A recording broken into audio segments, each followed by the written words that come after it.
girl Bree, and this is Everyday Curl.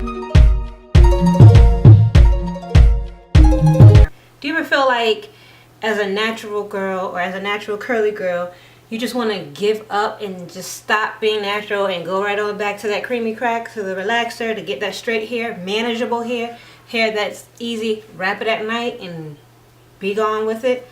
Well, I'm going to tell you, don't do it. No. Stick to your journey. You've already come so far. So keep going, keep pushing, keep striving, keep learning you and your hair so that you can be the best and biggest natural that you've ever been and that you can be. But I'm also here to tell you about the 5 things to survive being a natural hair or curly girl. I know sometimes I want to give up, and sometimes I'm just like, okay, I'm gonna cut all of this off and start fresh, start new. When those times come, these are my 5 things that I stick to and that I go to because it helps me to get through that little tough patch, and I revamp and get it going. So number 1 is Frizz Happens. Your hair is gonna frizz up. No matter how great it starts off when it's wet and you got your wash and go going and you see that the product you finally used worked, and you go and it's just like, okay, cool, my wash and go is going to be great this time. And then you step outside, frizz. Poofs up to about this big and your whole wash and go is just gone. And you feel like it's gone. I've learned over the years of being natural to embrace my frizz. And so I put it in my mind that my hair is going to frizz up. With certain hairstyles, it's going to frizz up. And guess what? It's okay. The bigger, the better. So just kind of put that in your mind. Okay, frizz is going to frizz. I put on what I need to put on to hold it. And there's going to be some amount of frizz. It may be a lot of frizz where it just poofs out and it's just like a big afro. Or where you may get a few strands here and a few strands there. It's okay. Trust me. The bigger the better. Number 2, recreation is impossible. I don't know how many times I can do a hairstyle over and over and over again. I never can get it to look the same as it did the first time I got it right. Never. I don't know if this is true for anyone else, but this is my truth.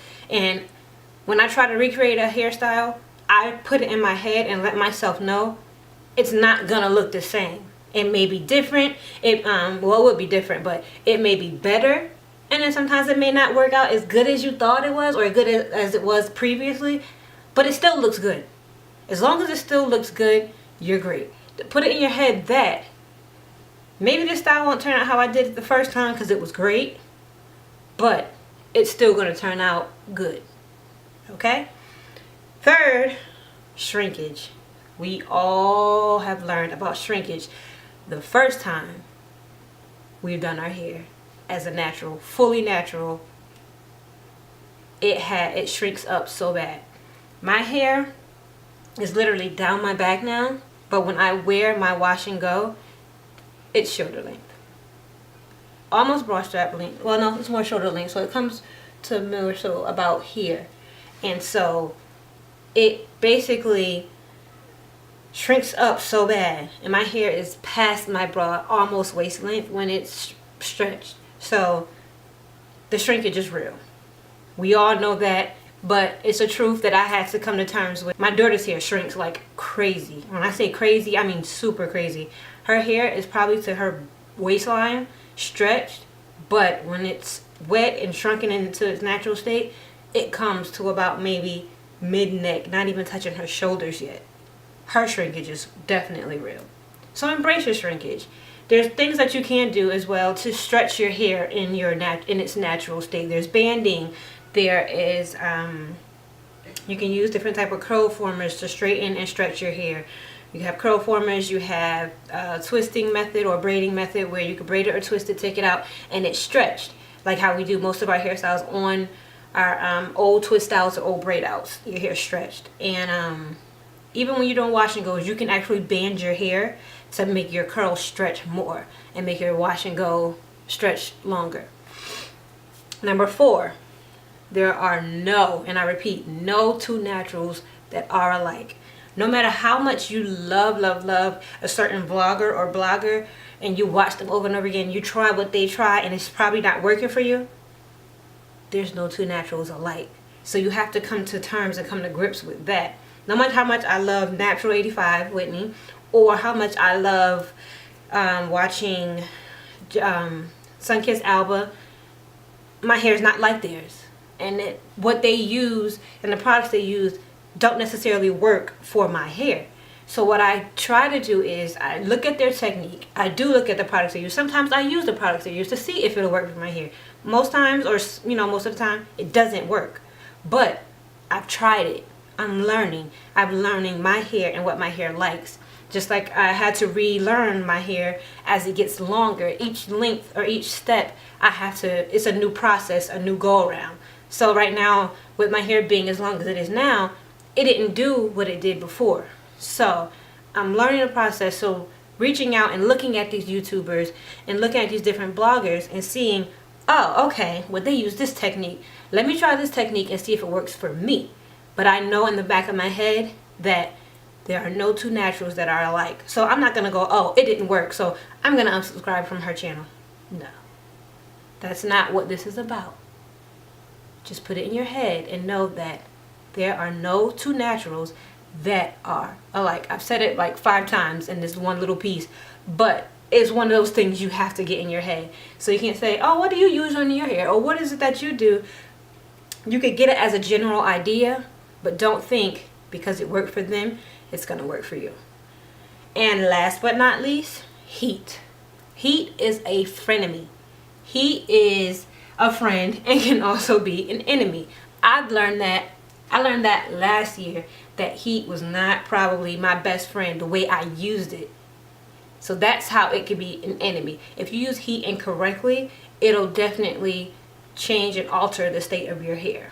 So you want to also always know when you're using heat, always use a heat protectant. I don't care if your hairstyle is going to be straight or curly and you just want to diffuse it, put a heat protectant if you're not going to use the cool setting on your blow dryer. Or if your blow dryer doesn't have a cool setting. Always try to keep, you don't want direct heat on your hair. So when you're blow drying, you kind of want to, it's best to use a paddle brush or, a paddle brush is best. And have the heat inches away so that when you're going down, it's not directly on your hair and just blowing hot heat on your hair. Keep it on a nice cool or warm setting when blow drying. And just use heat properly, and that's how heat will be a friend to you. So just make sure you know that heat is good. A lot of naturals shy away from heat, and it's because it can damage your hair really bad. Me, I know I only probably use heat once a year, and that's when I straighten my hair out to see, where my hair is in its stretch state, in its straight state. So that's when I use heat. But I know naturals that use heat and keep their hair straight, but they're natural, but they're also able to keep their hair healthy because of the way and the process they use with the heat. So just know that heat is a frenemy. Said that wrong. Somebody shoot me. But those are my 5 things. So let's recap. Frizz happens. Embrace it. If it's too much, go back to the drawing board. 2, recreation is nearly impossible. 3, shrinkage is definitely real. Embrace it. If you don't want to, stretch it. It's possible. No two naturals are alike. I'm not like you. You're not like me. My hair is different from your hair. But it's okay to take pointers and try certain things that people suggest so that you are able to see what your hair likes. And last but not least, heat is a frenemy. Okay, that's all I have for you today. Make sure you subscribe to my YouTube channel. I cannot talk today. What is up with this subscribe? I couldn't get it out. Anyways, make sure you subscribe to my YouTube channel. And also, if you have any questions or comments, leave them in the comment section below. And I'll definitely get back to you and answer you on that. Also, once again, for the jewelry that I'm wearing, I'll leave the links in the description box. And I'll also leave each step typed out, written out in the description box for you to reference later on. Thank you for watching. See you later.